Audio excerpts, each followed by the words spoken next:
Talk a little bit about a video that I think a lot of people have watched, and I've seen some comments on it. This is Mike Maloney came out with this video on basically it's what's it called, the greatest secret. I forgot the name of it. I'm gonna look it up again. I just had it up here, but I watched part of one of the biggest scam in the history of mankind. Is the series, and there's one up there, and it's really getting into the Federal Reserve and money and inflation. And while I have, a lot of sympathy for a lot of the things that Mike Maloney is talking about, I just want to talk about one thing where I really disagree with him, and I think he does a disservice to try to make this point, because it really feeds in to the conspiratorial, the conspiracy theories, which I think, undercuts some of our credibility. And the idea that he's making is that the reason that we have an income tax is so that we can pay interest to the Federal Reserve. That the only reason we're paying income taxes is to pay interest to the Federal Reserve, and if we didn't have the Federal Reserve, we wouldn't have an income tax. And the reason he ties the two together, and it's not just Mike Maloney, but other people have made this mistake, is they say, the income tax and the Federal Reserve Act were both enacted as 1913. Therefore, they came in together. The Congress would pass them both because they needed one, right? Once they had the Federal Reserve, they needed the income tax. That's not true, right? The income tax was originally created in 1896, and it was declared unconstitutional. So the Congress had the idea for an income tax long before 1913. And they had one. The Supreme Court struck it down. This is before the Federal Reserve was even contemplated. So then they proposed the 13th Amendment. I think they proposed it in 1909. It didn't get ratified until 1913. So the reason the income tax was adopted in 1913 is because that's when the 16th Amendment was finally ratified, 4 years after it was first proposed. But a long time after the income tax of 1896 was created. So it's got nothing to do with the Federal Reserve Act that was passed in 1913 as well. That's just a coincidence that those two acts happen to be passed in the same year. And also, if you remember that when the Federal Reserve was first created, Federal Reserve notes were backed 60% by gold. The Federal Reserve was not even allowed to buy treasuries. So the whole idea that the income tax was created so that the Treasury could pay interest to the Federal Reserve is nonsense, because the Treasury wasn't paying any interest to the Federal Reserve in 1913 because the Federal Reserve wasn't allowed to own any U.S. Treasuries. And, of course, the income tax revenue that was generated by the income tax was small. Hardly anybody paid the income tax in 1913. It was a millionaire tax, and then it was a 1%, 2% tax. It was small. The income tax was enacted to reduce tariffs. That's why it came in. It had nothing to do with the Federal Reserve at all.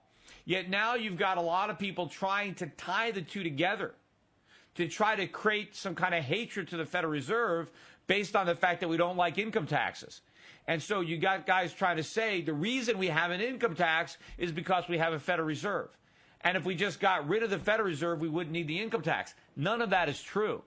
In fact, if you look at the interest that the government is currently paying to the Fed on its portfolio of treasuries, it's small. I mean, the total interest that the U.S. government is paying on all the Treasury securities is about $250 billion. That's it. So maybe of that, maybe it's paying $50 billion a year to the Federal Reserve, of which much of that is recycled back to the Treasury, because the Federal Reserve is only allowed to earn a small profit on its assets. Anything above that, it pays a 100% tax to the Treasury. So a lot of the interest that the that the Treasury Department pays to the Federal Reserve is paid back to the Treasury by the Federal Reserve. Now, the amount of money that we pay in income taxes, I forget off the top of my head, is it $500 billion a year, $600 billion, $700 billion? I mean, the amount of income tax that we pay dwarfs the amount of interest that Congress pays to the Federal Reserve. So to try to say that the income tax is just there to pay interest to the Federal Reserve is nonsense. And I think when people try to make that ridiculous argument, we lose credibility for the people who oppose the income tax and the Federal Reserve like I do. It allows us to look like conspiratorial nuts.